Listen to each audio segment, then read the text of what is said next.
Good evening, everyone. Welcome to our special council meeting for September 16. Can we please stand for the Pledge of Allegiance?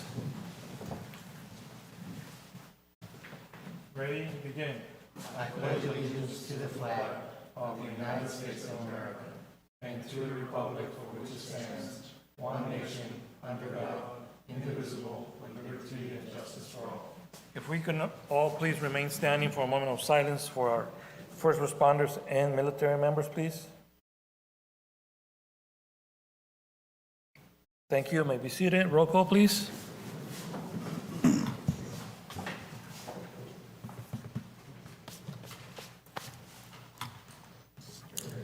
Roll call.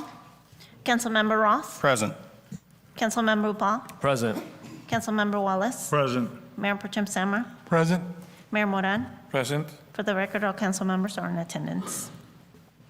Next, we have citizen comments. This citizen comments is for the closed session, items 6, 7, and 8. Item 6, conference with labor negotiator, Government Code Section 54957.6. Labor negotiator, Jose Antonio Ramirez, city manager, employee organizations, clerical bargaining unit, police supervisory employees association, management and confidential bargaining unit, Livingston Police Officers Association, Public Works and Parks Unit. Item number 7, conference with legal counsel, existing litigation, Government Code Section 54956.9, subdivision D1, in reference to Purdue Pharma LP, United States Bankruptcy Courts, Southern District of New York, case number 19-23749.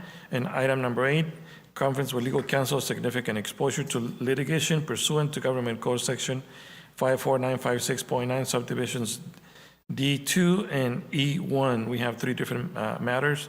Is there any citizen comments on the phone in regards to closed session items?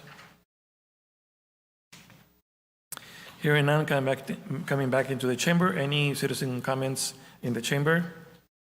Seeing none, bringing it back to the dais, closing the citizen comments at 6:04, and we are adjourning into closed session, and we'll be right back.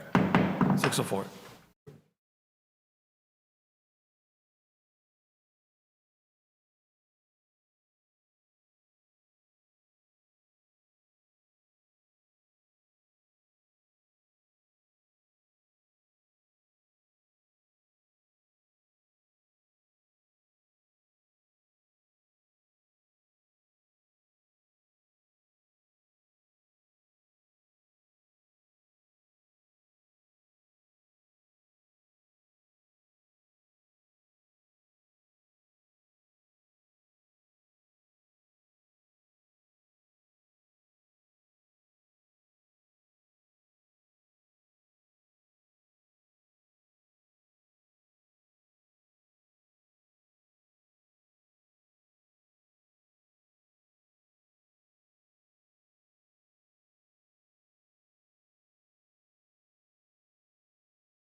Hello?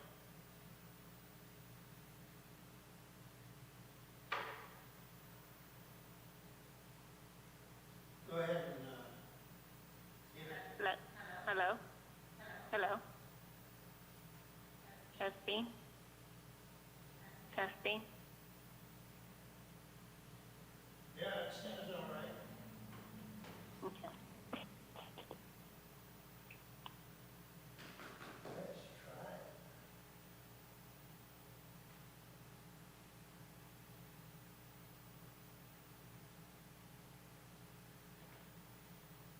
Oh, you know what? Can you do that again?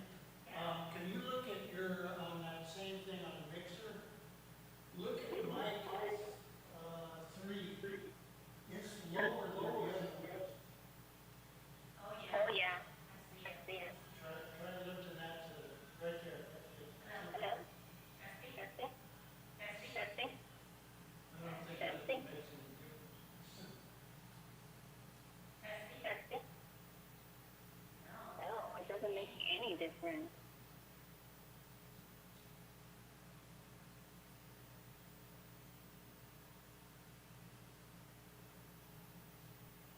Testing? Testing?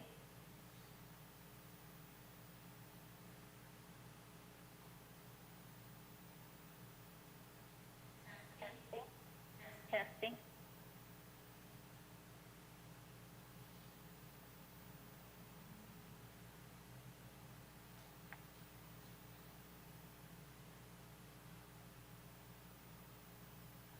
I'd leave it like that for now, and at least it's, whoever's at home listening can raise their volume.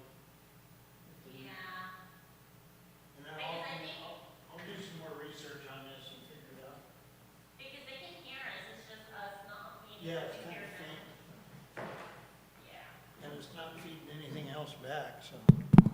Testing, testing, testing, testing. You see here, it sounds perfect. Yeah. It's just, those, I don't know what.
Testing.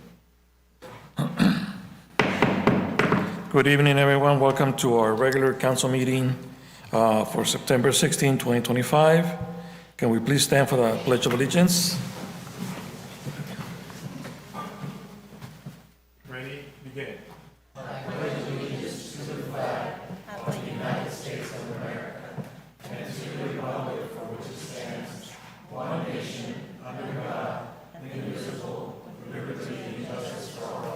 If we can all please remain standing for a moment of silence for our first responders and military members.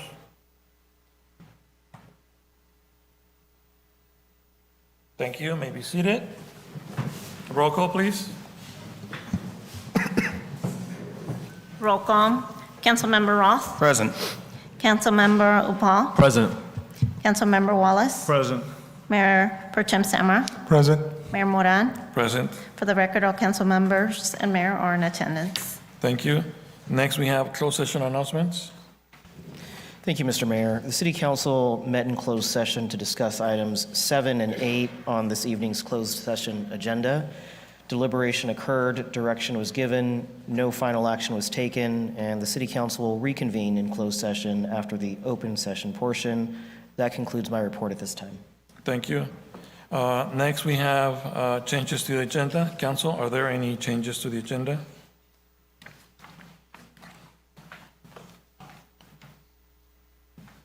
Okay, so no changes to the agenda. Next, we have citizen comments. This section of the agenda allows members of the public to address the City Council on any item not on the agenda. Members of the public, when recognized by the mayor, should come forward to the lectern and identify themselves. Comments are normally limited to 3 minutes. In accordance with state open meeting laws, no action will be taken by the City Council this evening. Is there any citizen comments on any items not on the agenda? Is there anyone on the phone? Hearing none, coming back into the chamber. Any citizen comments in the chamber? If you can please step forward and say your name for the record. Yeah. Evening, Mr. Mayor, City Council, and City of Livingston. My name is Karthik Prasad, here on behalf of Congressman Adam Gray, and just here to give a quick little legislative update, because thank goodness August is over. We're finally in September, and the August recess is over. For anyone not aware, every month in August, Congress decides they're going to take the whole month off, and for those of us back in the district, it's not a vacation. We get a whole month with the congressman, and it is nonstop busyness. So I wanted to extend a huge thank you to the City of Livingston and City Council. A lot of the meetings and events and just everything that we were able to accomplish in August wouldn't be possible without your assistance. And on behalf of the Congressman, really want to thank you for that. August was busy. We had a bunch of meetings, including a Veterans Advisory Committee meeting, a Labor Roundtable, and an Agriculture Roundtable.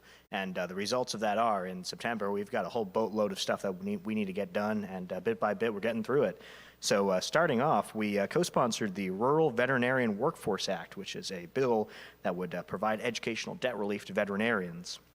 We also helped introduce the Protecting Healthcare and Lowering Costs Act of 2025 to the House floor, which does exactly what it says on the tin. It's a bill that aims to protect healthcare access in light of the passing of H.R. 1 and lower the costs of healthcare access for people all over the valley.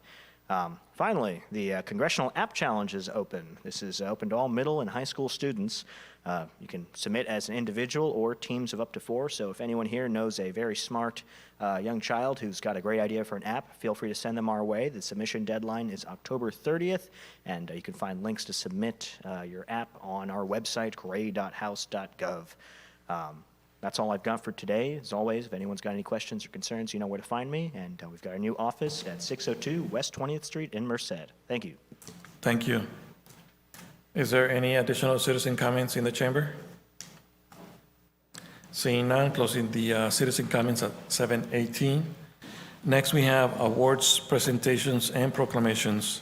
Item number 1, presentation by Leila Benijamali, CEO of Symbian, accelerating permit issuance with automated compliance checks, SB 379.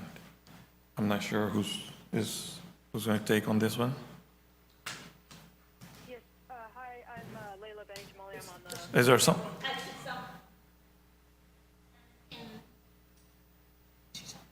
Are you? Can you try that again? Yes, hi, I'm Layla Benny Jamali here, CEO of Symbian. Can you hear me?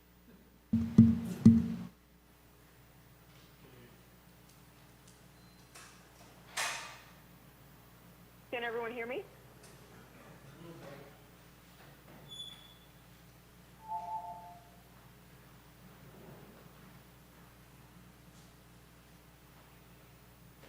Hi, everyone. Can everyone hear me?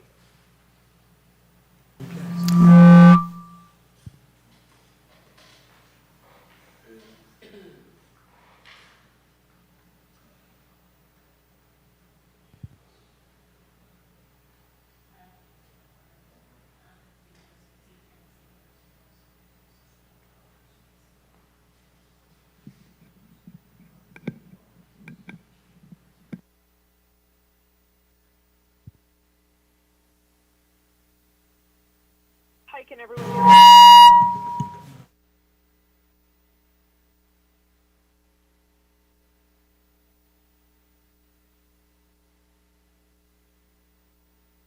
Can you try again? Yes, hi, everyone. Can everyone hear me?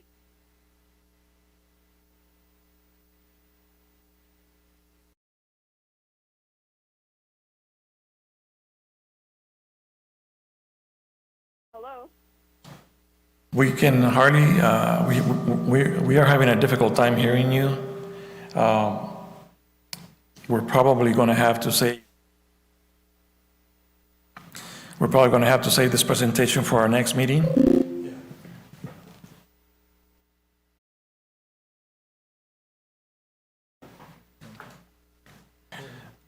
If you can, please reach out to staff later and see if you have any questions later on. But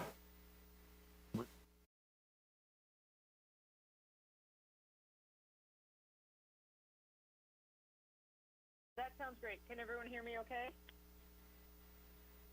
so at this time, because this item is still agendized, we're going to allow for citizen comments. Is there any citizen comments or questions in regards to item number 1? Anyone on the phone? Hearing none, coming back to the chamber, is there any questions, comments in regards to this item? Anyone in the chamber?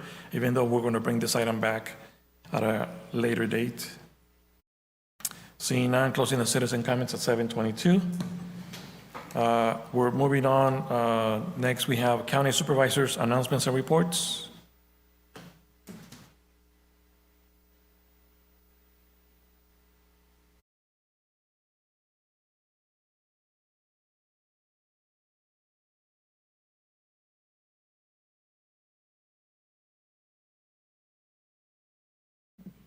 Test 1, 2, okay. Good evening, Mayor and Council. Thank you for having me here. Since I was last here, I have attended the Adam Gray. We had an event opening the Merced office.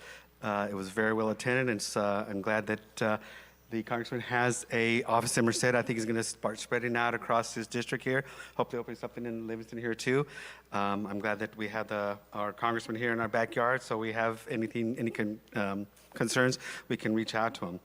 On August 28th, I attended the swearing in for our new fire chief in Merced City, Kerry Wilson. So I want to wish him well in his career there in Merced. On September 6th, I was part of the Merced County Rock and Roll boat racing team for the Lao event at Yosemite. Again, a very well-attended event. I want to congratulate the Merced Lao community for a good event out there, and I had a lot of fun. Our team actually placed third, so hopefully we can do a little better next year, but again, a fun event.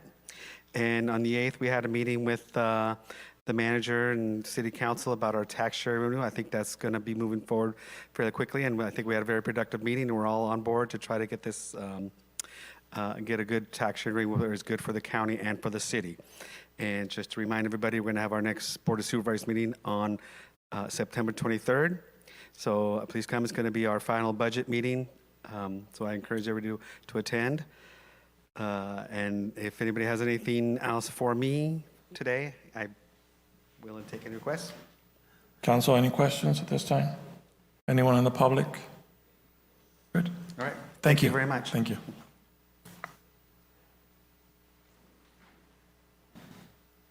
Next, we have announcements and reports, city staff announcements and reports. Yes, we do have a presentation by engineering. Monica, did you receive that email from Happy? It's a PowerPoint. It looks like that's it. Yay, something's working.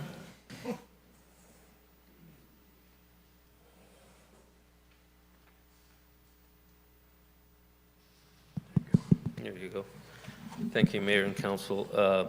Mario Gouveia, City Engineer. I'm going to have Danny take over because he put this together for some potential trails and CMAQ applications, that sort of thing. So here's Danny. Yeah, so this is an item that's going to come before council in the near future. Engineering is basically going to present some projects that we have in mind to submit that would be competitive. So go ahead, Danny. So there's an active call for projects right now that MCAG released in August. It's going to fund approximately $8 million in future transportation projects. CMAQ funding is used for emissions reduction transportation projects. And as a result of this call for projects, staff came together and scoped 4 potential projects that met the funding criteria. This presentation is basically going to give you a brief overview of what those projects are, and then we, as Jose said, we will be bringing back these projects to City Council in greater detail at an upcoming council meeting. So the first potential project is the Arcalian Park Path, and this would run along the edge of this MID canal next to Arcalian Park and go from a connection to the north all the way down to Peach. It would also include some concrete improvements as sidewalk infill pieces there on J Street. Our next project of the 4 is also a shared use path. This will run along the MID Canal, along the future Winton Parkway extension, and then head up along the MID Canal all the way up to B Street, right behind the Livingston Community Health Facility. Our next project is a sidewalk infill project. This is concrete improvements, curb, gutter, and walk, along with some ramp improvements along the frontage there on Stefani between Campbell and Davis. And our last project, this is also a sidewalk infill project. This would connect the existing sidewalk near the Newcastle Drive area all the way up to the market there at Peach. And it would bring about connectivity that I know a lot of the youth use to get to the high school to the north there. So those are the 4 projects that we're looking at developing applications for this call for projects. And we wanted to highlight these for council so they knew what was coming in a future meeting. Yeah. And these applications are due the 20th? 24th of next month. So we have about a month and change. So this is just to give the council an idea of what staff has come up with in terms of possible applications. The city doesn't have to apply for all 4 of them if the council doesn't wish to do so. If the council does that, you can apply for all 4 of them. If you can put, Monica, the first slide up that talks about, what the CMAQ program is and what projects qualify for and how much money we have. So as long as it fits within, this criteria, we can basically apply for funding. So we came up with those 4 particular projects. Of those 4 projects, the ones that are in MID right away, we have to confer with MID. So MID, for the public, we've had some discussions with them, and they're actually open to allowing us to put a trail slash bike pathway along their right-of-way, where whether it's underground or not underground, and so that's a big win for the city. We would have to take on responsibility for keeping it clean and also liability, and so we will present these, ideas to MID in terms of our overall master plan for trails and bike paths. Yeah, so this is just to give the council introduction to what the city is looking at possibly submitting here in a month and a little bit. So if you can go over the four, Danny, Yeah, again, so for we council. can go through those a little bit and touch on the items that. And what we- it would consist of. Hold on a second. Yeah, Arcelian Park is within distance of do I need to leave because even though it's overall project? Mark? I live on that street where Arcelian Park is. Do I need to, even though it's part of the overall project, do I need to step out? No. Okay, just want to make sure. And I want to declare, okay? Thank you. yeah, and a lot of this still has to, because this is along the MID right, or on the MID right away. MID has to be on board with this, so we need to address some of it. There's issues like fencing, if they require fencing along the edge of the canals, and they have shown that they want to work with the city, but we need to get down to the details before we get into finalizing applications and that sort of thing. Yeah, We have a little over a month to do that. So Danny, if you can talk about like what it actually, the funds would use for, so it's actually going to be a certain width of a pathway, it's going to have all the different, so the public has a little better understanding of what we're applying. So right now we're developing the applications, and the initial concept for these applications is on the shared use, on the multi-use path projects, it's approximately a 12 to 14 foot path that's concrete. Now, what other items that would be potentially included in them would be fencing, of course, along the canal, as well as ramp improvements, access improvements, things of those nature that would tie into existing facilities. In this case, with Arcelian Park Path, we're also including a section of sidewalk that is currently a gap in the city's pedestrian infrastructure. And that would just be a regular 5-foot sidewalk that closes the gap around that edge in that little red area right there.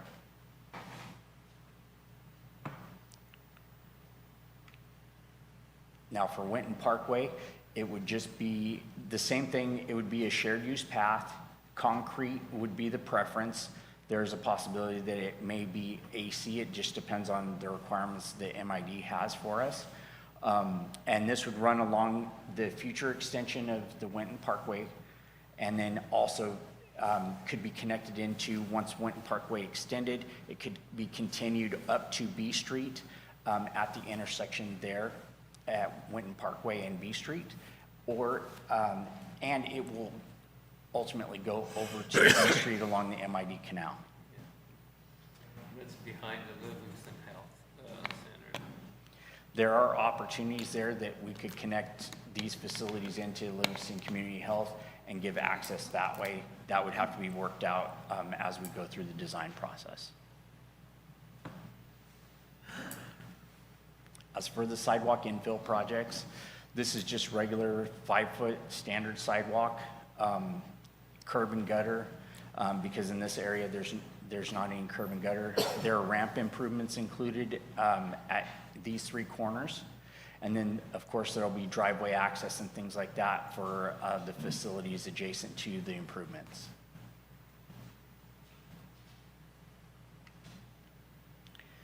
And then as far as the Newcastle pedestrian improvements goes, We're looking at some sort of concrete facility for pedestrian access. What that is at this moment, we're still working through looking at right-of-way concerns and things of that nature, and the existing roadway and the speeds of that roadway. And for council's information, if you might remember, there was an actual letter that was, actually two letters that came in from the same gentleman that brought this to our attention in terms of having a safe route to school opportunity. And so there was traffic committee meetings and all these other meetings. And so this basically is one of those projects that happened to fit as part of the CMAQ guidelines. And so it's being addressed as one of the projects. Yeah, and as it's being addressed, we have to take into account the available right-of-way, also the fact that Newcastle already had dedicated right-of-way. So if this is constructed, the sidewalk will be somewhat offset from the bottom to the top where the supermarket is at. So there's some poles there in the way that we need to, when you actually get to finalizing this application, if it gets to that point, that would have to be taken into consideration. So at this point, it's a concept. It's just connecting the south to the north there, and see if the council is in favor of moving forward with looking into this one. Quick question. Are there other areas or potential projects that you have come up with that you might recommend? You know, let's say that you only selected 4 and you have 4, but are there other areas that might Also qualify? Yeah. Danny? So what we did was we looked at, we looked at a number of different areas, and these were the ones that seemed to stick out the most as far as meeting the criteria. It's important to understand that areas where there's existing facilities, we can't do rehab work with CMAQ money. It's all new proposed facilities. And with some of the feedback that's come from the public on certain projects, that's pushed these towards the, I guess, the top of the list, so to speak. The other thing is we had to look at all the existing planning documents that are out there, and one of which being the RTP, the Regional Transportation Plan, that's on file with MCAG, because that's a component of all this. And so we use those things to kind of fit these projects in to meet the criteria. And the reason I ask is because the section where we currently have on Peach, the grocery store, if you head west on the side of the grocery store, there's no sidewalk there, and I think in my perspective, that would be more useful than the one up off of Campbell, of Foster Farms restaurant. What's that one called? Stefani. Yeah, so, because we have a lot of kids that come from that way. I mean, yes, they do have a sidewalk up on the north side of Peach, but I figure that there would be more foot traffic on this section than on that street up off of Campbell. Peach than on Main? No. Or just the Stefani piece? Yeah, the one by Foster Farms. That's Stefani. Yeah. But anyway, so just something that comes to That's mind. definitely something that I've noted and I'll Okay. look into. All right. Council, any other questions at this time? Before I go out for... So is there any questions? I'm going to open for questions. Is there anyone on the phone at this time? 7:38? Anyone in the chamber? Closing the comments at 7:38. Bringing it back to the dais. Council, any other questions? Mr. Ramirez? Not at the second. All right. Well, okay. Well, thank you. Appreciate it. Thank you.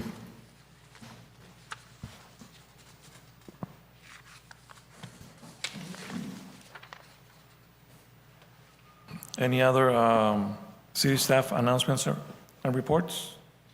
I did want to make a notation, so starting on this. We're going to direct you to the screen.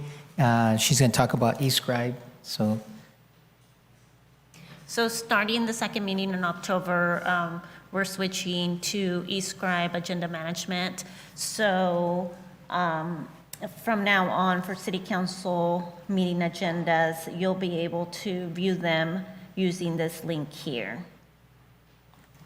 So anything from the past will be available, and any special meetings will still be in PDF, but moving forward, the actual regular meeting is going to be at the eScribe button.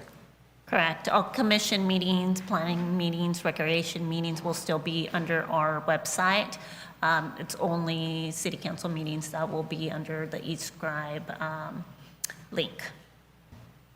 And if you can show the public and the council kind of how they can view the items and. So this is an old one that I have. And here you can view just the agenda cover sheet, as you can see here.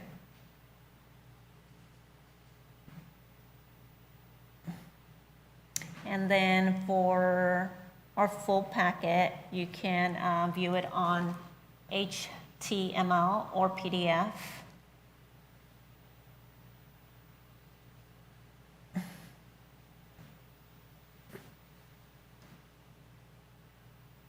So here's our PDF version, and it is bookmarked in sections. So you're able to go to item 3.1, if there's any items on there. So pretty much the first one is the 8.1, so you're able to go there and it'll take you straight to the item. Also for the HTML, this is how you're going to see it, and you're able to actually go to the item and just click on the item to view the item itself, as you can see. Quick question. Is this only for the agendas, or is this also going to be for the minutes? I am doing the minutes on there as well, but we still have to transfer them. It's just going to be basic. All right, great. Council, any questions? Good. All right, thank you. Looks like we have a question in the chamber. Can you step forward to the mic, please? How many days prior to the meeting is that going to be available? 72 hours prior. For regular meetings, it's 72 hours prior. For special meetings, it's 24 hours prior to the meeting. Thank you. So by Friday evening, it should be posted for a regular meeting. Is there any questions on the phone? Anyone in the chamber? Can you show me how to get to the regular, the current agenda? So for our website, if you go, let me take you home. Let me go back to home. So to view the agendas, you go under there, and here on upcoming meetings, it's all the meetings that are actually coming up. For previous meetings, you go under the recent meetings, and you can see the previous meetings that happened. Thank you. No problem. Is there any other questions in the chamber? Seeing none, closing the questions or comments at 7:43. Is there any other announcements and reports, city staff announcements and reports? Welcome, Senora Jackie. I just wanted to know the Sweet Potato Festival is just around the corner. Who are you? And Can you state your name for the record, please? my name is Jacqueline Benoit. So this went out in the water bill to everyone, and it gives them like the happenings for each day at the festival. But I just wanted to make sure that the community knew what to expect when they got there because of a few changes like getting the fencing and charging $1 to get in. I just wanted them to be prepared and not be surprised when they got there. So I did want to let people know that the parking lot is open. It does cost $5 to park there, and it's only in the back that's open to public. However, every dime of that $5 goes to our Police Explorer program, and they're the ones that do all of our parades. They help the community. They help with the service organizations. And so it goes back into this program. It is cash only. It is $1 to get in. The only entry is on the back lot, but we have 4 stations for them to get in. You guys talked about that last year. And we actually have walk-through scanners so that they're not having to be wanted. They'll just walk through, and hopefully the lines will just really go quickly. If you're handicapped, you may enter through the front, and all of the handicap parking is in the front, and there is no charge for handicap parking. All of the carnival tickets, we do have discount tickets. They're $30 per day for unlimited rides, and if you buy them at the gate, they'll be $35 for the one-day pass. The pre-sale has already started. We will end Thursday the 25th, or if they are sold out prior. And last, we had a company out of Fresno, and it's called Hauntmare. They're actually going to have a haunted house, and it is a fundraiser for the Recplex, so a portion of the proceeds from every ticket will come back for the Recplex. And lastly, the most important is there will be sweet potatoes for sale in the food court for $1 a pound. And if you've been grocery shopping, you know sweet potatoes are a lot more than $1 a pound in the grocery store. So thanks to the farmers' donations, we'll have it. So anyway, and I do want to thank our city attorney's firm for their donation, and there are, it's really exciting. You guys keep picking good attorneys because they're really supporting my programs, and I appreciate it. Well, I'm sure you've been knocking on their doors too, so they're always nice people. All right, thank you, Jackie. Any other city staff announcements or reports? You'll need to unlock your iPhone first. Not you. All right. Okay, city manager announcements and reports? Yes, Mayor and Council and the public, a few items. I have 4 items. I'll end with an update on the Fire Ad Hoc Committee. But the first few items that I want to talk about is, 1, we're going to be working on a vacant building ordinance. As you have seen, there's a few buildings, especially in our downtown, that have been vacant for a while. So, we want to get folks, to activate them and have some productive elements and businesses in them. And so that takes me to the second item. The owner, we've been in contact with the owner. Rite Aid, unfortunately, closed down, and there's a lot of communities that are going through the same scenario. So Rite Aid's closed. When we initially reached out to them, we didn't know if the building actually belonged to Rite Aid or it was a private owner. Turns out it's a private owner. He's out of Scottsdale in California, or Scotts Valley, that is. And he's actually looking at leasing or selling the building. And there's been some folks that have, locally, they have reached out to him and some chains.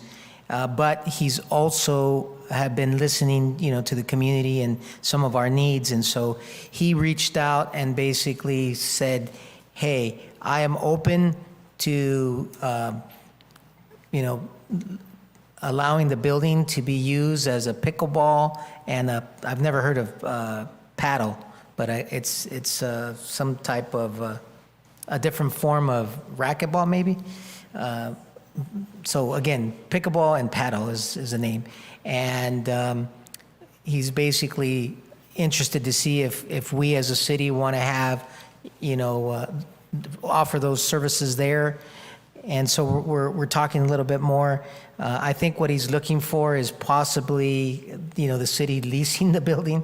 And so I don't think we're in that position to do that. But if he wants to, make it a business and offer pickleball and paddle, and there's probably room there for some other things.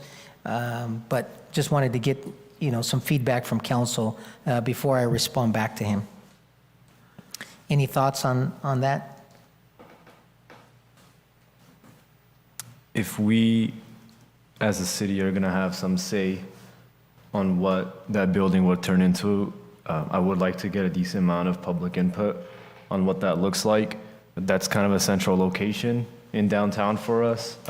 Conversation's really been about making sure whatever we get, it's nice and it's active moving forward. Next week's strategic planning session may be a great opportunity to comment on that. We can definitely advertise that on our end. Great idea, Mr. Upal. So yeah, so it's out there. Certainly would love to get your input, and that's what the owner kind of threw out there. The other item that I have that I wanted to share a little bit about is has to do with the Fire Ad Hoc Committee. I just wanted to give a big overview of what's been happening. So when the council tasked and created the Fire Ad Hoc Committee, which is made up of two of our council members, our mayor and Mr. Upal, and then of course it's different staff. We've been pretty busy. We've been having a lot of meetings, and we've had meetings with other neighboring cities. We've had meetings with, different consultants. We've met with, we've actually visited High Tech in Oakdale, and we've just been doing a lot of data analysis and research. So in the meantime, and so basically where we're at now is that it's, by the way, we also met with CAL FIRE and the county. And so where we're at now is that it really looks like we're going to have to go out on our own. And the reason for it is when going directly with CAL FIRE said that we needed to basically meet a 3.11. Right now, the county has transitioned from a 1.0 to a 2.0, and I know this is a little technical, but it basically comes down to staffing. And CAL FIRE, their cost to provide services for the city directly would be about $4 million. So that's a little bit outside of our budget. And so we're looking at, with the county, looking to see if there's an opportunity to extend our deadline date, which is June of 2026, hopefully by another 9 months. So right now we're basically focused on creating our own standalone fire department with all the necessary equipment and personnel to keep our current ISO ratings. And I want to certainly thank a lot of the volunteer fire departments, Mr. Bates and staff, and of course our council members for all their hard work. So there's a lot still to do, but in essence, that's a little synopsis of all the things that have happened, and we're staying focused on the June of 2026 deadline, but hoping to have a conversation with the county on October 14th to initiate an extension of another 9 months. And that is it, unless council has any questions for me. Council, any questions?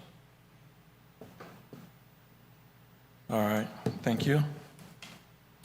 Next we have, next item on the agenda, conflict of interest declaration.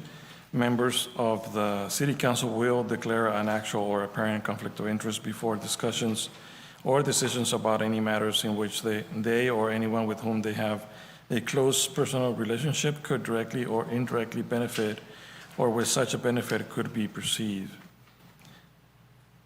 Any declarations? Seeing none, moving forward. Next item is the consent agenda items. Items on the consent calendar are considered routine or non-controversial and will be enacted by one vote unless separate action is requested by a member of the public, the city manager, or city council member. There will be no separate discussions of these items unless members of the public, city council, or city manager request that specific items be removed. Public comment on consent agenda items shall be limited to 3 minutes per person, regardless of the number of items contained within the consent agenda. So currently, we have items 2, 3, 4, 5, 6, 7, 8, 9, 10, 11, and 12 under consent. Is there any questions on any of the items or motions? Mr. Mayor, Yes. I would like to pull item number 5 for separate discussion, please. Item number 5 for separate. Okay. Mr. Mayor, Yes. I'd like to pull item 11 for separate discussion.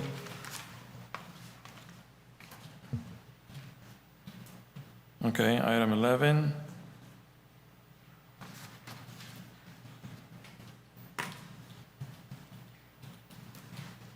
Okay. Anyone else? Anything else?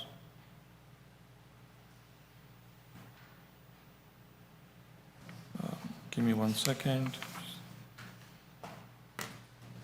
All right. Okay, so we have items 5 and 11 for separate discussion, and we have the remaining of the items under consent agenda. Any motions? Mr. Mayor, I make the motion we approve consent items numbers 2, 3, 4, 6, 7, 8, 9, 10, and 12. So we'll have a Can motion on the floor by, We go out for public comment. okay, we'll do that. So let's go out for public comment real quick before we forget. Thanks to Monica. Thank you, Monica. Is there any questions or public comments? Is there anyone on the phone? 7:56. Hearing none, coming back to the chamber. Any questions or comments in the chamber? Seeing none, closing the citizen comment at 7:56. So we have a motion on the floor by Mayor Pro Tem Samra. Is there a second? I'll second it. Mr. Wallace takes it. For a second, roll call, please. Mr. Mayor? Yes. When did we implement electronic voting? Because I don't remember this coming to the council for approval. My understanding was that this did not need to come to council for approval. I'm not sure where it came from, because it took council to remove it, so I think it can take council to put it back on again. Electronic voting. So this would be a clarification for legal. I'm sorry, I don't have the history on this. So, Vice Mayor, you're saying that council action was taken to suspend electronic voting? Is that correct? We used to do that and it was suspended, so I'd like to get a clarification before we do this, because I believe they should require a council vote. Sure. For some background, I will say that during COVID and the commencement of remote proceedings, there was a push for roll call and oral votes to avoid any confusion. So for now, my recommendation is to do a roll call vote instead of the electronic method, which there's questions about whether further council action is required. Okay, so what you're saying is that this item needs to come to council as an agenda item in the future meeting to be decided?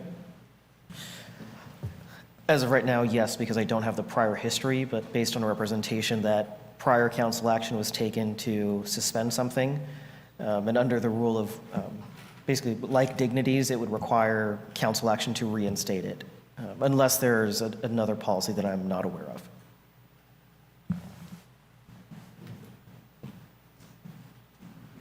So does this, would it have, well, since it's an item that is not agendized for discussion, do we just leave it, not use it now, and just come back, correct? We could use a roll call vote. To allow the system or not allow the system, or for the agenda item? For the motion that's currently Got it. pending. Okay, just for clarification, thank you. Roll call? Okay, I just want to clarify, Mayor Pro Tem Samra motioned and Wallace second. Roll call. Councilmember Roth, Yes. Councilmember Opal, Yes. Councilmember Wallace, Yes. Mayor Pro Tem Samra, Yes. Mayor Moran. Yes. Motion passes by a vote of 5-0. All right, so next we have item number 5, consideration of a resolution 1, authorizing the city manager to enter into a 36 contract with Flock Safety for additional automated license plate readers, not to exceed $90,000. Mr. Samra, do you mind to take it or? Yes, thank you, Mr. Mayor. The questions I have is, at one time, I was very supportive of the Flocks or the LPR's license plate readers. And at that time, I had asked some questions, and I'm not sure if I heard it right at the time, or things have changed, or what it was is, as most people know, I'm very, very much into personal privacy. I don't think everything we do should be available to the government without any cause or permissions. The question I had was, who has access to this database? And maybe I misunderstood, but there's been a lot of controversy out there about where either the federal government or others are asking for it, and then their information is being given by general thing, not a, hey, can you tell us a particular vehicle passed, but can you give us a database of all your vehicles that have been driven by, which leaves a lot of privacy issues out there. If a agency can pull in and says, I want to know everybody that drove through, I find it very troubling. And I thought also that there was some sort of a database, and again, I could be misunderstood, that only the agency that implemented this program has access to it. Now, I don't know if we can be answered, but I don't know if this, I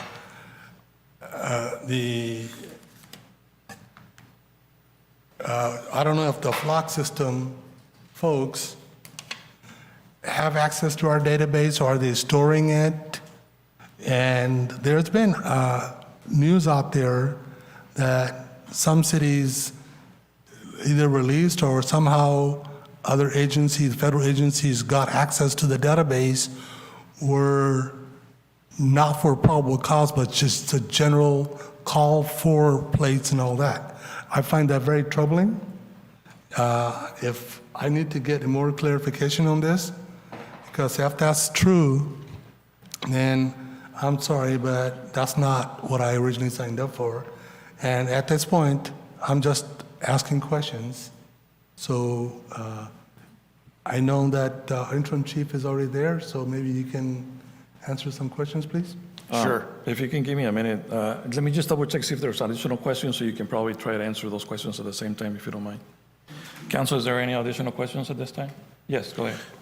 No, I'm hearing what Councilmember Samra is saying, but I agree with my safety too, but also, how effective is this for the city? All right, any other questions? So let's go ahead and answer those questions for now. Sure. Good evening, Council. John Ramirez, Interim Chief of Police, City of Livingston. Thank you for the question. And I will first off start by saying that this is something we've had for the last 3 years. It was heavily approved and put through council. At one time, it was even recommended that we add more to our fleet, which we have done. Currently, we have 28 flock cameras, or correction, we have 18, and we're asking for additional 10. So as far as the database that you're referring to, so the Livingston Police Department and the City of Livingston owns the flock cameras, the information that comes to us. So flock system itself does not have access to the cameras. It's owned by each agency, so we determine who we can share the information with. SB 34 allows us to not share information with ICE. I know that's one of the questions that's been asked, and some of the assumptions that are coming out.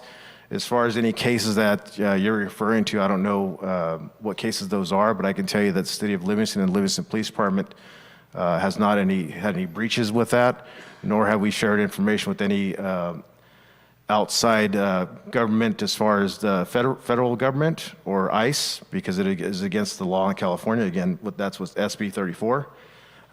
Actually, when you log on to the system itself, there's a disclaimer, and I can read that, that each officer, when they open up the flock system and they log in, and it says disclaimer, by accepting you are agreeing that you will not use any flock safety technology, software, hardware, or otherwise to investigate, interrogate, detain, detect, or arrest persons for immigration enforcement purposes. At that point, you got to accept it, and that brings you into the system. As far as the system goes itself, all it does is capture license plates. It doesn't even capture people. It does not have audio. There are some systems that you can get with it for firearm detection and other audio as far as if you have like drone stuff. We don't have any of that. Ours just detects license plates, and we simply use it for investigative purposes. And it has been very successful. I know Mr. Roth asked about that. So over the last 3 years, we've probably arrested, I would say maybe 30 people for possession of stolen vehicles or driving a stolen vehicle. It's helped us solve a couple homicide investigations, numerous burglary, theft, and some fraud as well. We've never used it for anything other than that. As far as the system goes, we choose who we can share it with. So for instance, at Merced PD, Stanislaus County, there's numerous agencies that we do share with, other police departments. I believe there's going to be some in Northern and Southern California that will send messages to us. I just checked today, and there's 99 people that have requested access to our flock. So what I'll do in the next few weeks, I'll go through that and see if accept what they need to see. A lot of times it's for investigative purposes because, crime doesn't always just happen in Livingston. Suspects may live in Livingston but commit crimes elsewhere. We also can ask other agencies for their flock system to view it. For instance, last year we had a rash of armed robberies in Livingston. There was 3 or 4, and there was about 3 or 4 out in the county, including Merced, the city of Merced. And our flock camera is actually the one that caught the suspects, and we were able to get a lot of the stolen property back from our victims. So once again, it is not used for anything else than investigative purposes. I can attest to that, and I've used it before. And I think personally, if we were to go away from using flock, that it would be a disservice to the community. Because if you think about it, everywhere that you go, to the mall, to the schools, to the local Quick Stop, you're on audio, you're on video cameras. If you go anywhere out of Livingston in the county itself, you're going to be either picked up by a flock or Vigilant System, which is another type of brand of license plate readers. If you go to Modesto or any other city, you're being picked up on flock. It's kind of the new technology, and we definitely understand that the community can be a little afraid of it.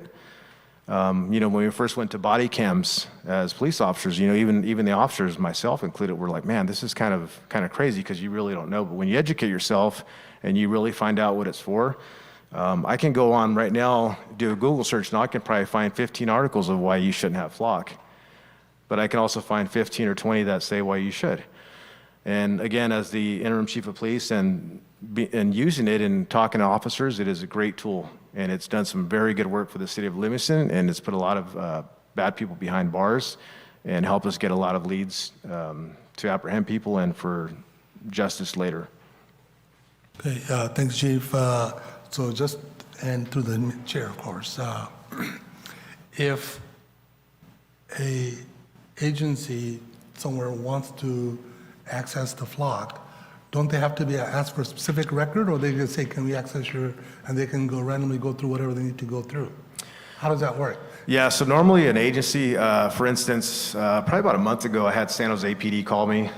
They had a suspect that was still in vehicles that lived in Livingston, and he was doing a lot of agricultural thefts. So they asked us if they could have access to our flock to run the registration of a stolen vehicle, and it actually came back that it was showing in the city of Livingston, and they were able to pinpoint where the suspect lives. So it's going to be minimal information, but they do normally request, there's a time frame. I will say that one of the things that can be a downfall for Flock is it only records for 30 days.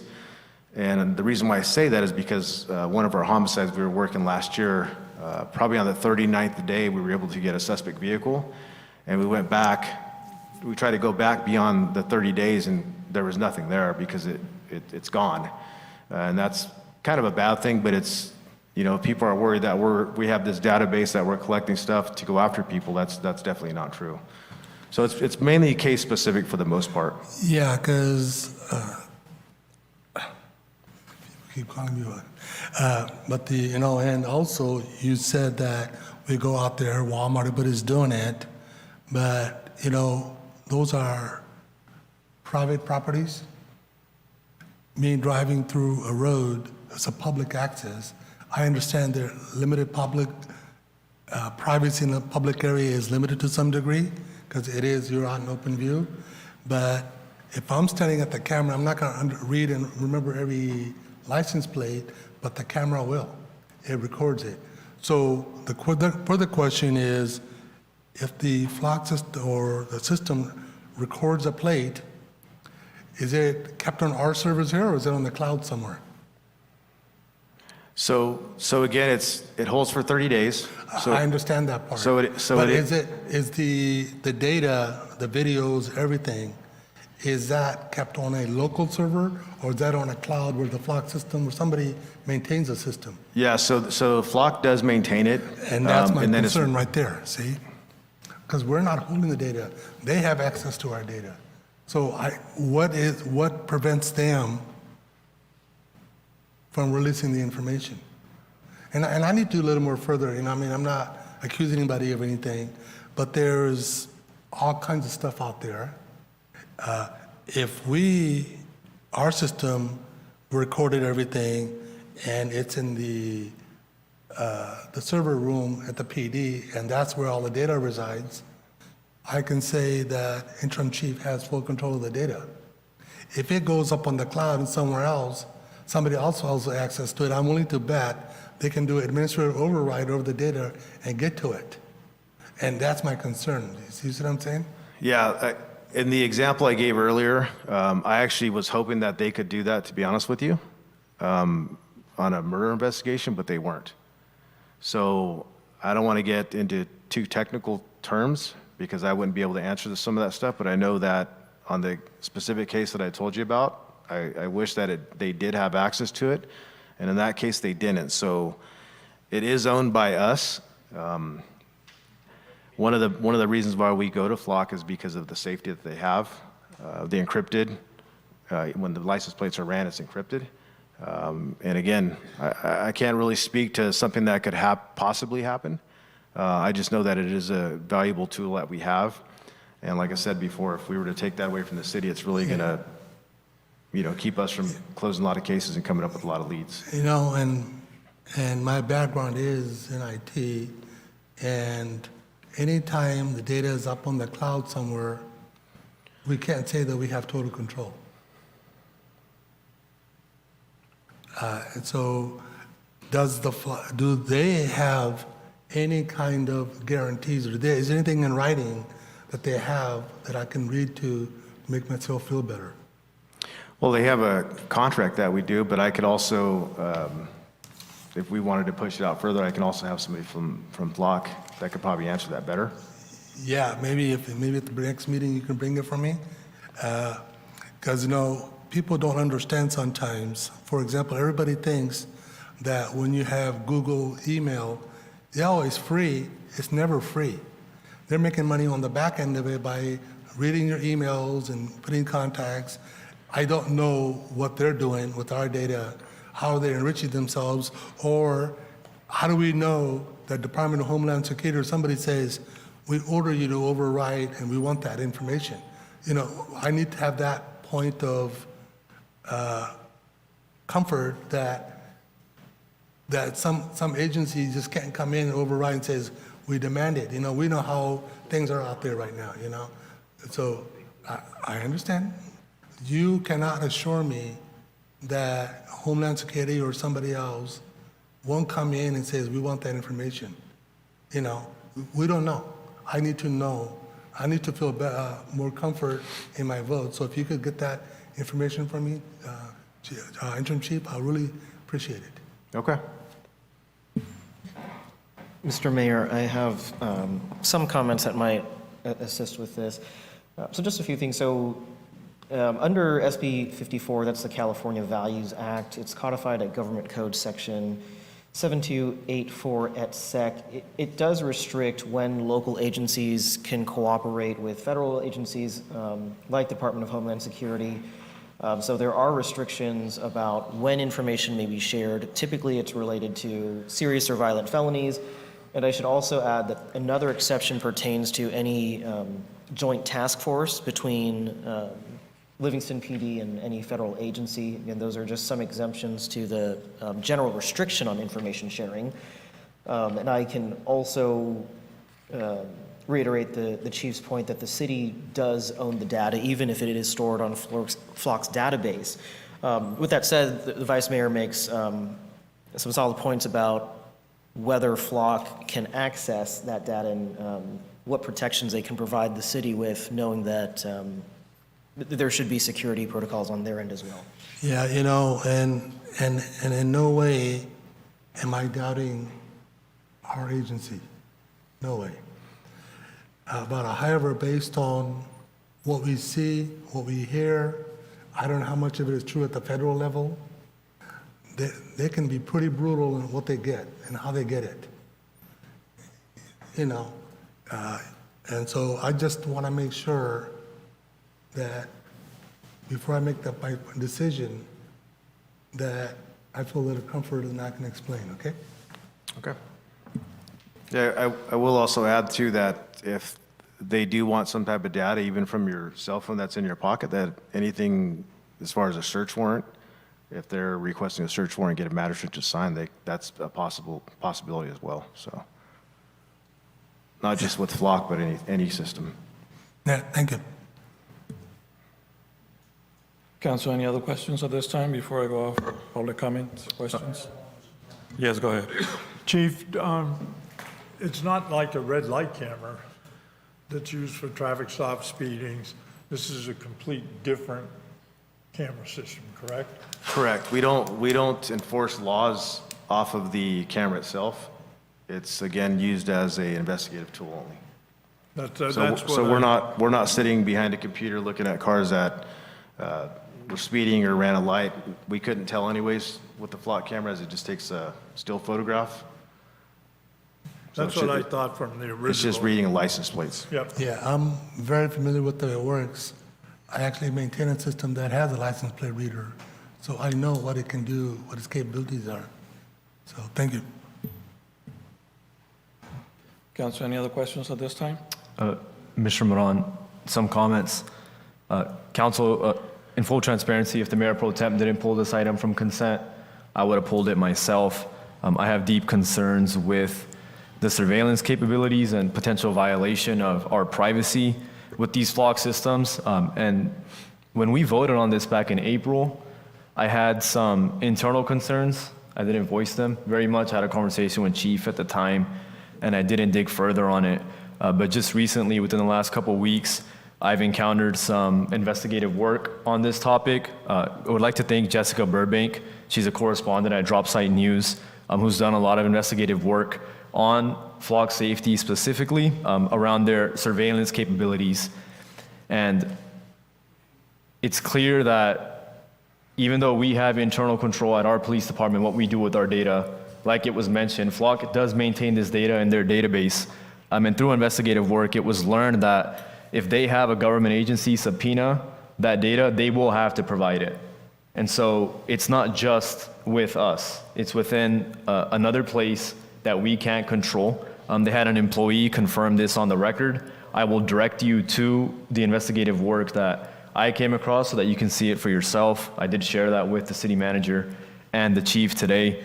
And chief, I know on your end, if we don't move forward with this, we're making your job harder. I completely understand that. We have to find the balance between what is public safety and what is mass surveillance. I mean, in theory, if we wanted to, we could go with the Chinese model and put up cameras everywhere around town that have facial recognition technology.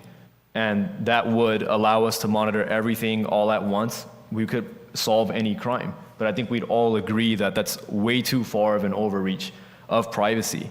I was not aware of Flock's surveillance capabilities, nor the fact that they maintained this data within their records when we last voted on this. I do know that now, and I regret that vote from April. I want to highlight a couple more things that have come up with Flock.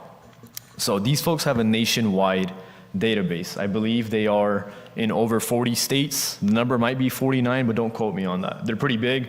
Like Chief said, they have cameras all over the area. And depending on what data sharing looks like, you can have access to cameras all over the country. There's a woman in Texas who had self-administered an abortion, and she had left the state. She's in an area where abortion laws are very strict, and the local sheriff's office was actually able to conduct a search through a national database of more than 83,000 cameras and identify her license plate in a different state. And so again, what is the balance between we're solving crime versus we know where you're at all times? I don't think there's a lot of folks that will feel comfortable knowing the fact that an independent contractor knows exactly where they are driving through city streets 24/7, especially in an age where the Supreme Court has literally legalized stopping and briefing folks that look of a certain ethnicity that's largely present in our population. I do think we have to consider that. Flock had a pilot program with ICE that was paused in recent months, I believe, over concerns on data sharing. But that being said, all it takes is a search warrant ordered by a judge or a subpoena from the government for them to not even come to us, to go to Flock and say, hey, we want this data on these people.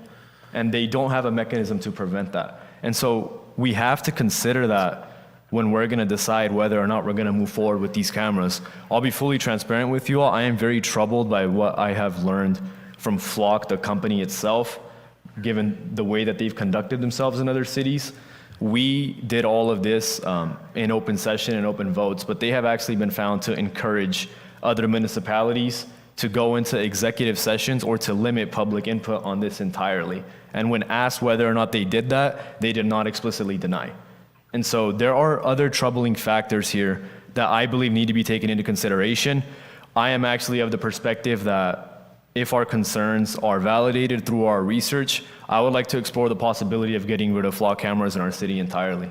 I am not comfortable with what I've seen from this contractor, but again, before we do that, and I mentioned this to Chief today, we would need a better idea of what this looks like on their end. Again, we have to balance surveillance with public safety. You know what I mean? And as of right now, I don't feel comfortable just recording our citizens en masse and opening that data up. So I would ask that council at least delay this for tonight. And as we do our research and explore what comes next, we can continue these conversations with staff and ourselves. Mr. Mayor? Yes, go ahead. Just a general comment. Maybe I told you this to the chief, interim chief. Some years ago, when red light cameras were new and fancy, whatever, I lent my brother my car. He was in LA. Red light camera caught him. I get the ticket in the mail because the car was registered under my name. I sent them a license, my driver license says I'm not the driver. They told me that I need to go down there to prove that I'm not the driver. And to me, this is what technology can do sometimes. It puts unfair burden on people to prove that they're innocent unless being proven guilty. You know, so that's what, from ever since, I have always been against red light cameras. This one, if I'm not against it just right now. I have a lot of questions. And there's an old saying that if you give up your freedom for a little safety, you're going to lose both. You deserve neither. So that's very scary to give up our freedoms of, confidential drive, So I look forward to the information. I need to know what mechanisms they have. So that's what I need, okay? Thanks again, Mr. Mayor. No more. Before I go out for public questions or comments, currently, and I do hear the concerns, they're good concerns. I am a big supporter of this service, this cameras and what they do. I've been thinking about where in this country or other countries can we go without having cameras. Now we have Google, or I don't know, those new glasses, with cameras on, and if you go to the taco truck right here, you're on camera. They have a camera right there. You go to the airport, you go across the bridge, they'll send you your $7, I think it's $8 charge to cross the bridge on the mail. They'll get your license plate, and you'll get the statement at home.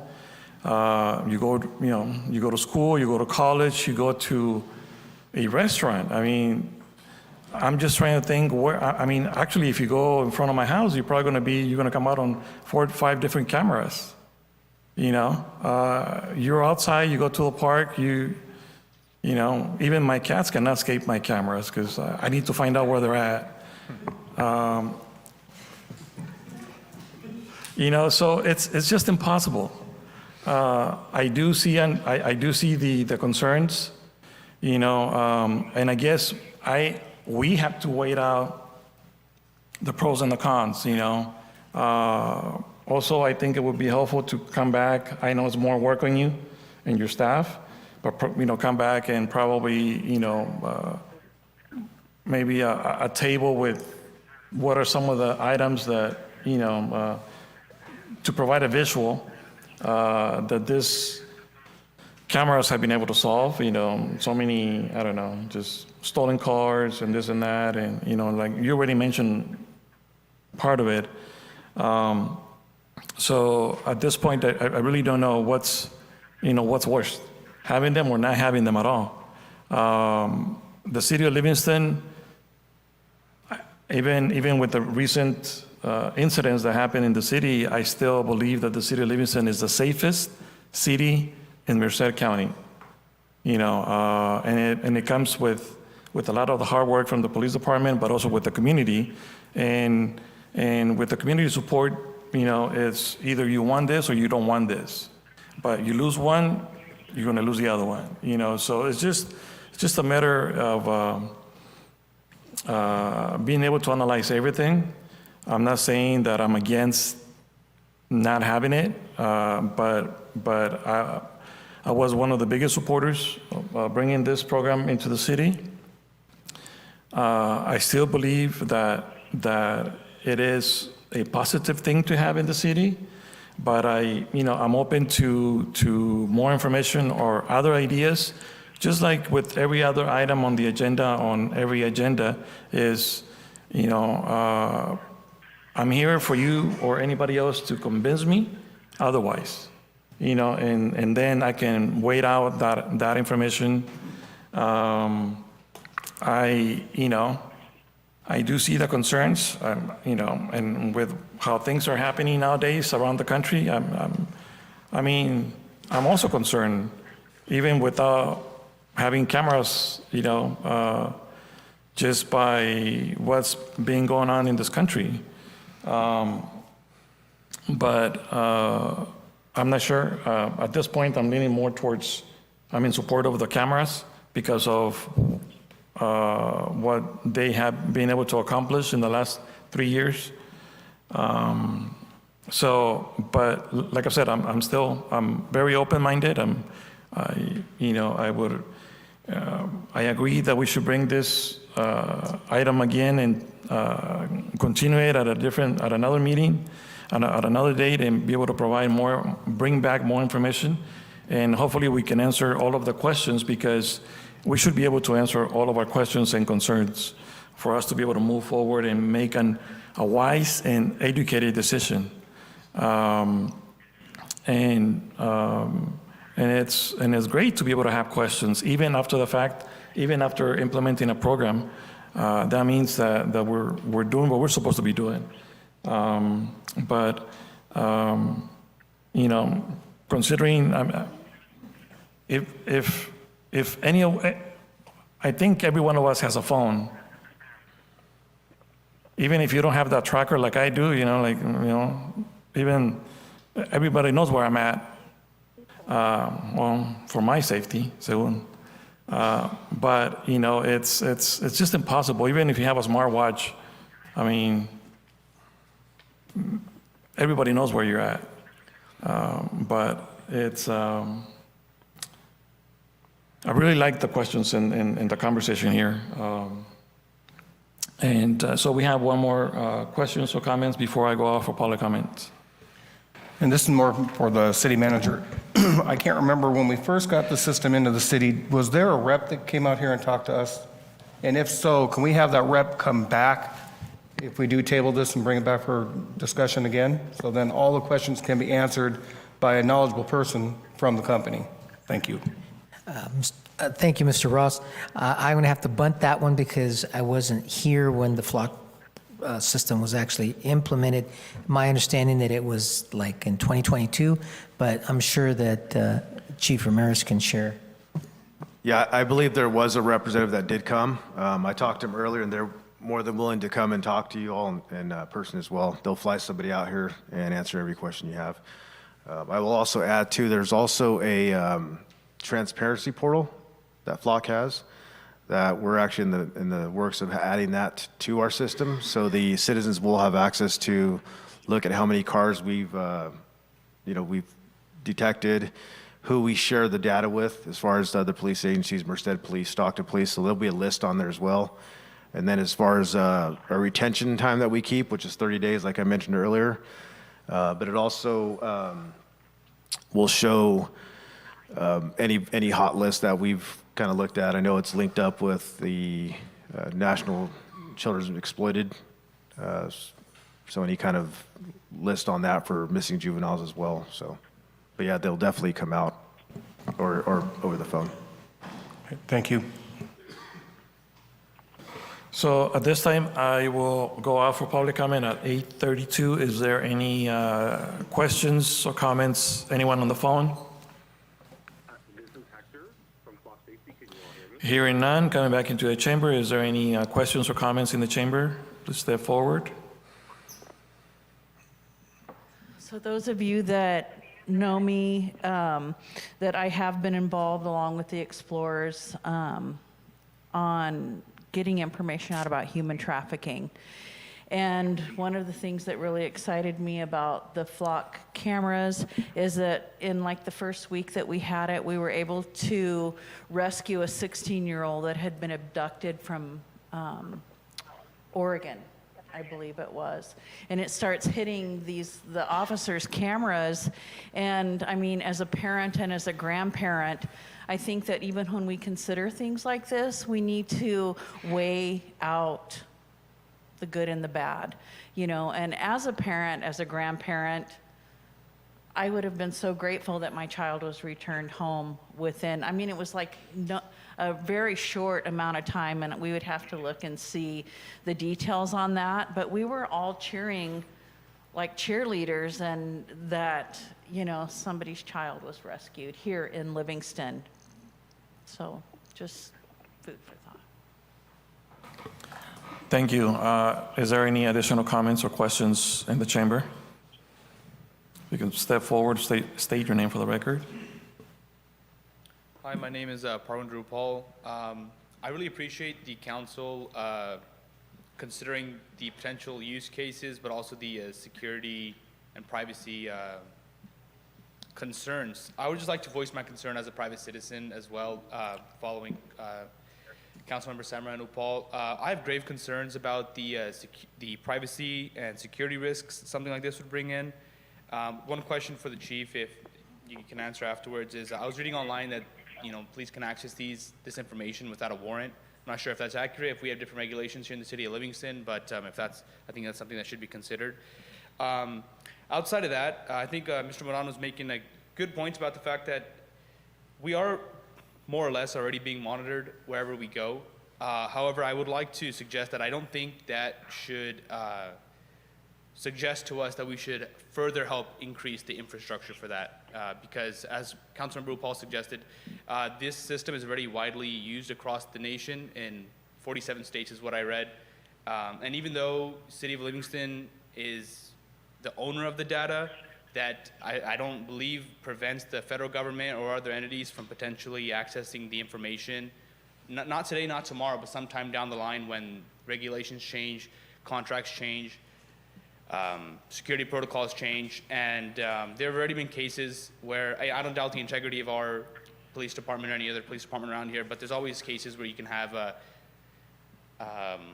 rogue actors, you can say, in any department, any organization, accessing information for their own personal use. That's one concern, but really the larger concern is, while we don't have the ability here at the City of Livingston to prevent Google or your phone or any of these larger nationwide and honestly international global surveillance systems that are already out there, we do have the capacity to allow that infrastructure to be furthered or limited in our city's borders. And I'm of the opinion that we should not help build that infrastructure, at least within our city, if we can't prevent that everywhere else. Thank you. Thank you. Is there any additional comments in the chamber? Seeing none, closing the comments, 8:36, bringing it back to the dais. Is there any additional questions? If not, yes, go ahead.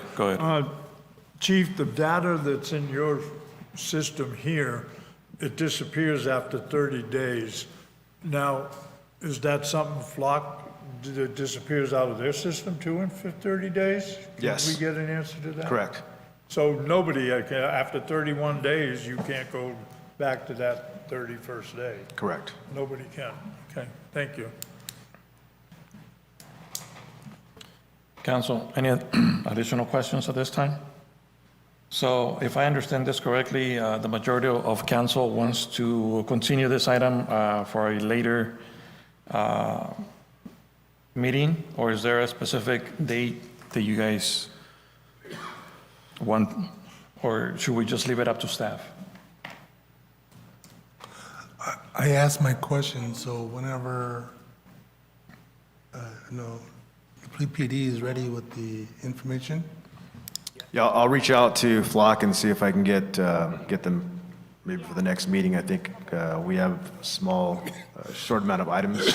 Yes, I believe our next meeting more than likely is going to be the second meeting in October. Given that we have the California Cities League Conference coming up and not that many items for October 7th. All right, so I guess if there's a motion I will make a motion to bring this item back at a later date. I will second that. Roll call, please. Council, can you hear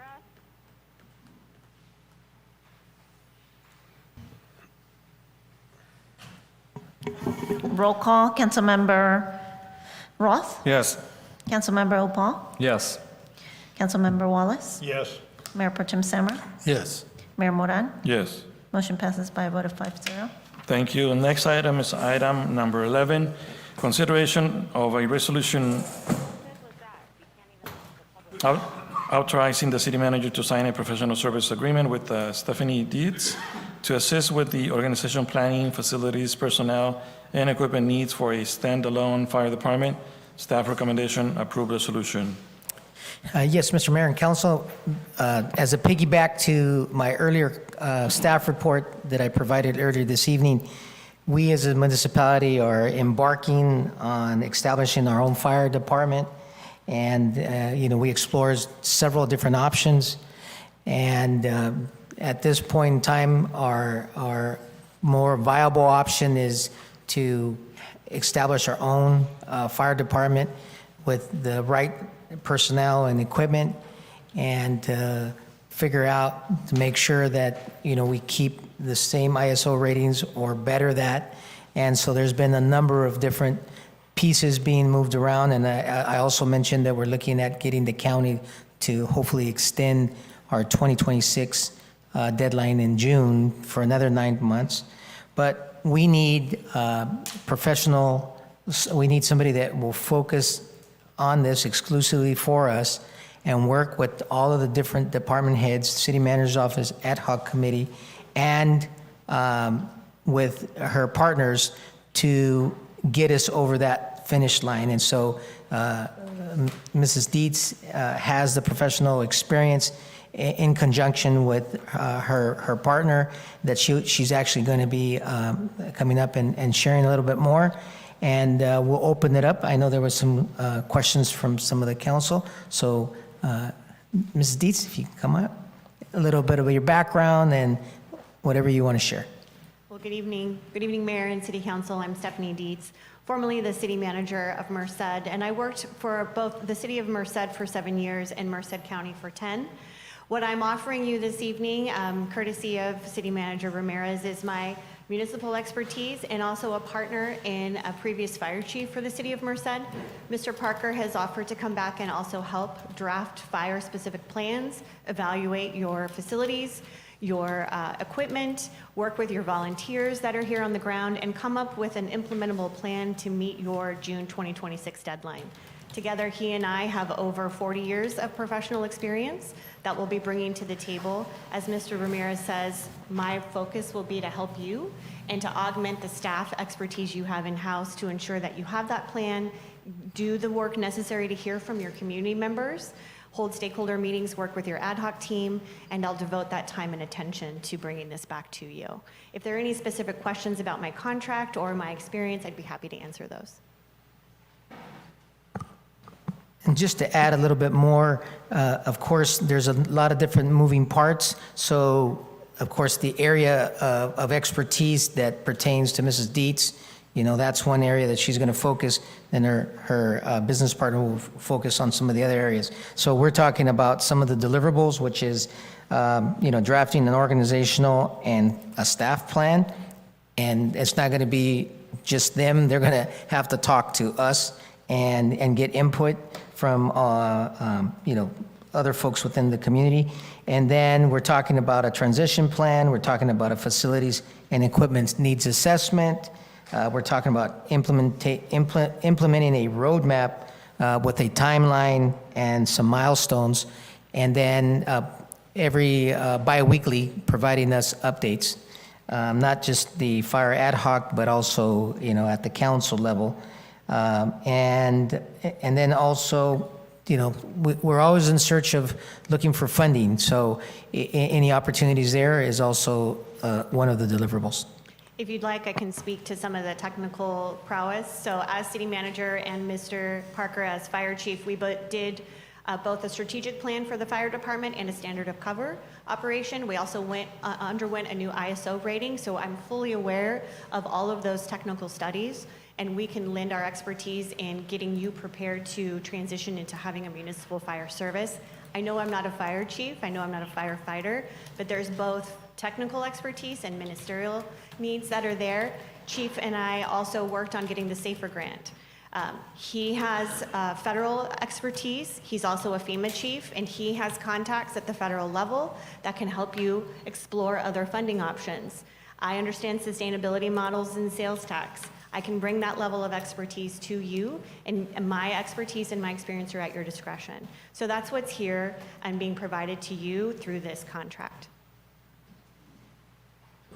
And it's a contract, it's $50,000, not to exceed $50,000. It would require council approval if need be, and so it would come back. Council, any questions at this time? Yes. Ms. Dietz, thanks for being here. I'm sure this happened on relatively short notice. Mr. Ramirez, we asked you, I think, maybe 2 weeks to the day to see if we could get this contract here by tonight. So I appreciate moving this forward. Clearly, we're on a deadline, and we're pushing towards it. And so I'm really glad you're here. Council, I pulled this item specifically because I just learned information that I was not aware of before coming into tonight, that Ms. Dietz would be working with someone that was a fire chief, has a long range of experience in the field. In full transparency, over the last few days, I've had several conversations with folks that are very seasoned in the fire field to get just as much outside perspective as I can on where we're at, what we're doing, and if they can pick at us and potentially offer suggestions for improvement. And when I presented our agenda to them and what we were considering on a consultant level, they strongly suggested that we bring in consulting services that include someone that's been in the fire game for 20 to 30 years. Ms. Dietz, I know you've been in the public space for a long time, but it was my assumption that you were not specifically a fire chief at any point. Correct. And so that's what I wanted to gauge through this. And with Mr. Parker, I see your name listed in the agenda.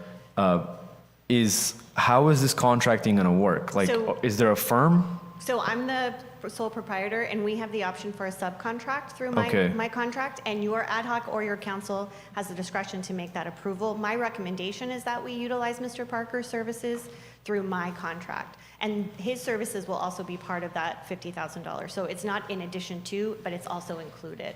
So all of that is comprehensive of the work that is in the scope. And will he also be billed at $250 an hour, Mr. Parker? We will negotiate that because this contract has to be approved, and then we need to seek your approval of Mr. Parker, and so I'll get a scope from him with a different rate. Right now, you're only approving my rate at this point in time, and that subcontract would be brought back to Mr. Ramirez for further consideration. That's Definitely. the way the contract reads Okay. as before you this evening. Makes sense. But I'm proposing to bring Mr. Parker because I'm not a fire chief. And I do agree with you. We need someone who's in the industry who understands municipal fire service. And I do think it's different than what you have seen before from a CAL FIRE perspective. Municipal and CAL FIRE services are very different in the way that they're provided locally. And so I'm very keenly aware of needing that expertise. Definitely. And I appreciate that from your side. Council, I did have a specific concern with the billing as well that's completely separate from anything related to the actual deliverables. I saw that the billing increment for this contract is 30 minutes. And so correct me if I'm wrong, but in happenstance, Ms. Dietz, you have a full-time job, correct? No. You don't have a full-time job? I am a sole proprietor. Okay. I have multiple clients that I service. Right. And estimated time that you could be expected to put towards this project on a week-to-week basis? So for me, it's a matter of I have a half a time available. I have one client that secures me part-time at 20 hours a week, and the other 20 is at my discretion. Okay. So should you need 20 hours a week, we can make that arrangement. Okay. So it depends on how often these services are needed. It's not my understanding that that will be required. Right. But I have one client that has secured me only for 20 hours a week. Okay, awesome. That does make this a little bit cleaner. But the reason why I still bring up that 30-minute number is, let's just say you have a busy day, something's going on. You need to have a conversation with maybe Mr. Ramirez, another staff member, potentially even Mr. Parker. That conversation lasts 8 minutes. It's my understanding that the way this is currently written, that would be billed as 30 minutes because that is the billing increment. For reference, our attorney's billing increment is 6 minutes, which is why when I call Mark, as soon as it hits 4 minutes, I'm usually pressing to make sure I get off the phone and we don't tick above 6 because that's another 6 minutes on top of our billing. Very refreshing to hear. I assumed you had another full-timer. No, sir. Very glad to hear that you don't. But what I would ask is if you're open to negotiating down that The billing increment. Yeah. So maybe I can clarify. So the intent in the 30-minute is because I'm a sole proprietor and I do not wish to bill you for 6 or 8 minutes. I will only bill you once I've worked 30 minutes. Okay. And I plan to only bill you when I'm actually doing real work. The incidental calls that you refer to won't be charged. Okay. So it'll be up to 30 minutes at a time, and that would be reflected on all of our invoices? Correct. You'll Okay. never see something less than 30 minutes, only because I'm doing that billing myself because I own my own business now. Okay. Council, no further questions. Mr. Mayor? Yes, go ahead. And thank you, Stephanie, for coming out. Appreciate it. I had, of course, I know former Chief Parker. I've met with him many times, and even before this thing with the county going, all that, I had talked to him about city going on our own or incorporating. He was very helpful. He gave me a lot of answers. Of course, it doesn't come to where we're doing now, but I still have pictures of him, with me and talking about it. So, and he had his staff there, but I do have, I know you, but as far as the capabilities of fire, I understand. But with Chief Parker, I think he's a well person. He's done a lot of good work. He told me about safer grants and all that some time ago. So he is pretty darn good. Thank you. Well, I had a couple of questions, but they're already being answered. Great. So, but at this time, is there any other questions from the council at this time before I go out for public comment? So at this time, I will go out for public comment or questions. Is there anyone on the phone? 8:49. Bringing it back to the chamber. Is there any questions or comments in the chamber? Seeing none, closing the public comment at 8:50. Bringing it back to the dais. Is there any additional questions, motions? I'd like to make a motion, Mr. Mayor, we approve it for Mrs. Dietz, that contract. So we have a motion on the floor. Is there a second? I'll second it. So we have a first and a second. Motion by Mr. Wallace, second by Mr. Roth. Roll call, please. Roll call. Councilmember Roth. Yes. Councilmember Upal. Yes. Councilmember Wallace. Yes. Mayor Pro Tem Samra. Yes. Mayor Moran. Yes. Motion passes by a vote of 5-0. Thank you. Thank you for being here. Appreciate it. All right. Next, we have announcements and reports. We have Mr. Wallace. Just one quick thing, as everybody knows, I missed a couple of meetings due to a medical issue in the family. Only thing I'd like to just make a quick mention of, I know a lot of us travel. I don't consider LA, San Francisco very much, but if you're going to travel away from home, a couple hundred miles away from home, I think everybody should look at various travel insurance companies. And the only reason I say that is because I was 3,000 miles away. I left on the 10th of August and didn't get back till the 14th of this month. We endured 6 ER rooms and 4 surgeries in the family, all with my wife. And we got back 10:30 at night, landed at SFO, and then she was transported to a rehab facility. The insurance company I had picked up the flight, and an emergency RN sat right beside her the whole time.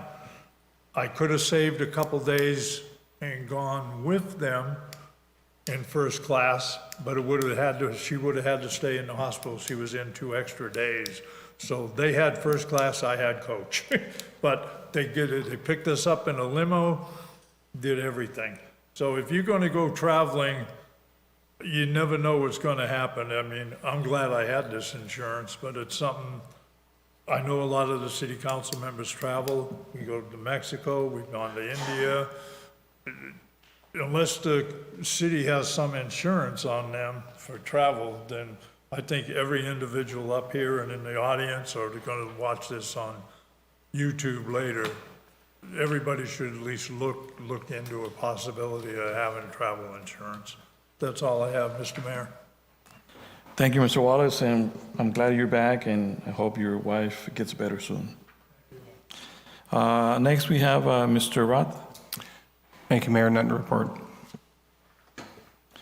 Mr. Opal. Nothing to report tonight. Mayor Pro Tem Samra. Thank you, Mr. Mayor. I just want to state that twice now we've had failures in trying to use our phones to talk to people. I would really, really like to stress that before our next meeting, which is, like you said, is going to be in a second meeting in October, there's plenty of time that we implement a Zoom system or something. I can't buy the premise that our internet is so bad that we can't run a Zoom meeting. I can run a Zoom meeting on my phone. If our internet is that unreliable with Spectrum, whoever we have, then we need to find another carrier. This is just quite embarrassing. We missed quite a good presentation that we were looking forward to.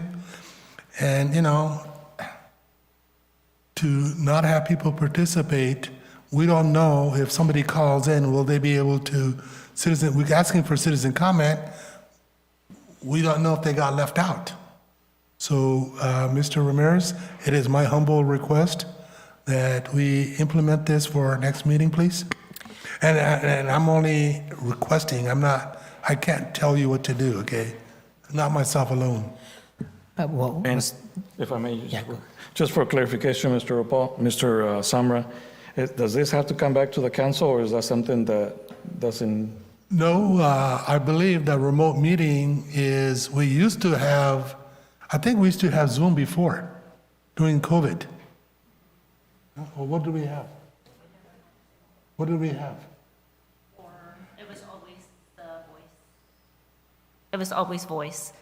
We had Zoom because there was somebody, I think it was the attorney that was showing up by Zoom, or it was council members that were showing up by Zoom. That was the only In a time. council meeting, I remember. Uh-huh. Yeah, I remember But it something wasn't- being done during council meetings. But it wasn't for residents.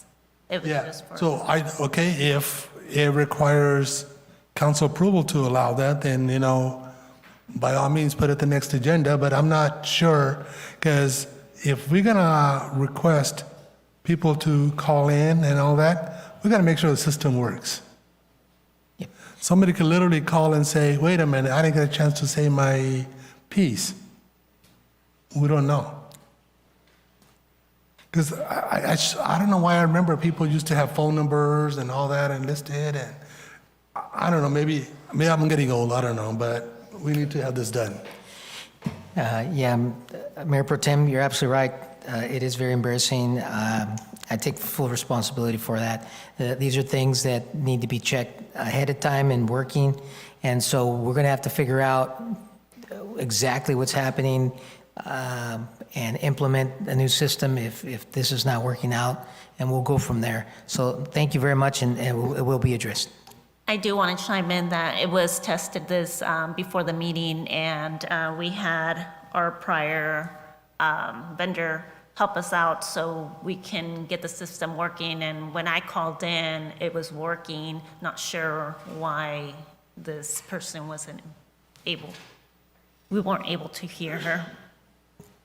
Well, it is also kind of nice. I don't care if we use Teams. I don't care what we use, okay? It's nice to see the speaker visually.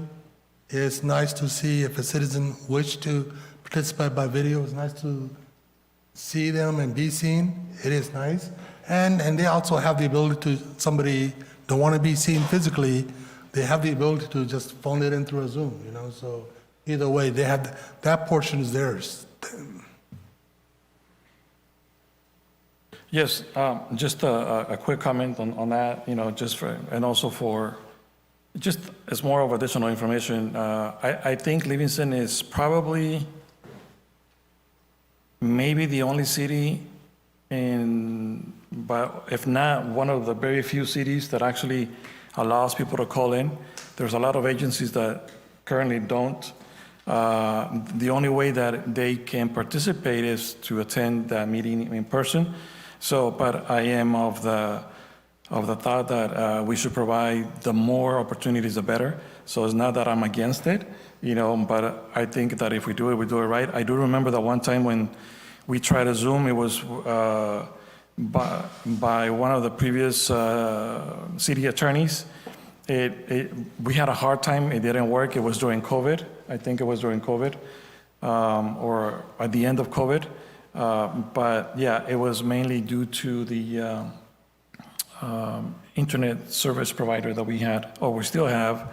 I don't know if that can be changed, but anyways, so just some additional information in regards to that we actually are always willing and supporting additional ways for people to participate.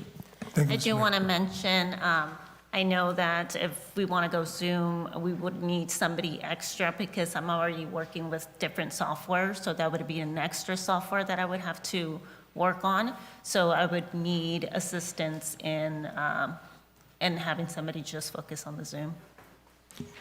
If there is one good thing about all of this, folks, is that this is an example, a live streaming example that I can provide to the internet providers and say it happened to us. So we'll address it. Thank you. All right, thank you. Next, just for me, just real quick, just a couple of items. As Mr. Ramirez mentioned, we met, I'm part of the Fire Services ARHAC committee. We met, and he already reported. I also attended the Livingston Soccer Recreation opening ceremony. This time I didn't get to kick the ball because I was afraid of hitting some small kid in the head. I'm glad that I didn't trip like somebody else did in the past. But I also attended the Livingston Self-Storage business 30th year anniversary. It was great, and it's good to see that, you know, we have businesses in the community that have been here for a long time. And other than that, that's the end for myself. Is council direction on future agenda items? Anything on the list? Mr. Morone, I have one.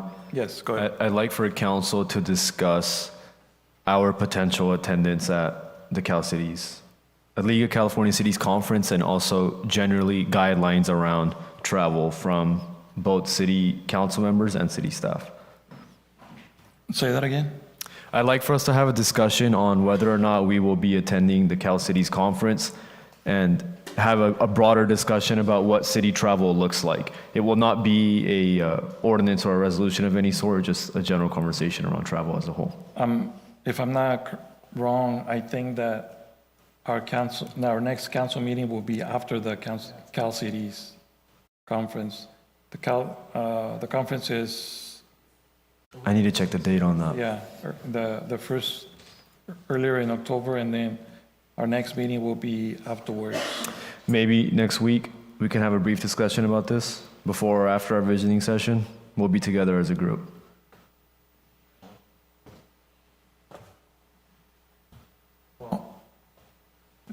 You can probably discuss that with staff and see what see what can be done. Thank you. And there were 2 items? That was one? Perfect, all right, thank you. Anybody else? All right, meeting adjourned at 9:01, and actually we're not, we are adjourning from regular meeting, but we're going back to closed session. If anybody wants to stay for I don't know how long, we'll be back in a little bit.